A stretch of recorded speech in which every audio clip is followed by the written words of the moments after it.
Imagine that you win the lottery or that you inherit $1 million. You decide to give yourself a year to consider what to do with the money.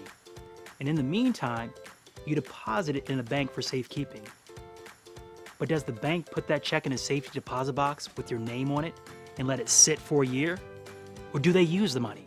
Of course they use the money. So let's see what they do with it.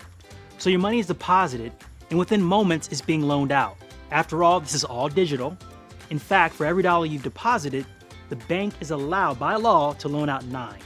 It's called fractional reserve banking. Again, it's all numbers on a computer screen. Let's say the bank is generous and pays you 1% or 10 grand over the course of the year. Now let's say I come to the bank and I want to borrow $1 million. The bank runs a credit check and decides to charge me 10% for the loan. That means I pay the bank 100 grand in interest payments over the course of that year.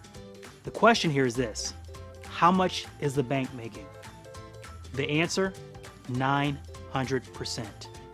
Now, if you answer 9%, don't feel bad. Our mind does funny things when it sees interest rates. So let's break this down in dollars. If you were buying something for $1 and selling it for 10, that's not a 9% return. That's a 900% markup. How many businesses do you know of that get to operate at a 900% return or markup? This important financial principle is called leverage. It's allowed banks to be one of the most powerful institutions in the world. But don't get mad. Contact me and I'll show you how to set up your own personal financial system to leverage your money and maximize your returns the same way banks do.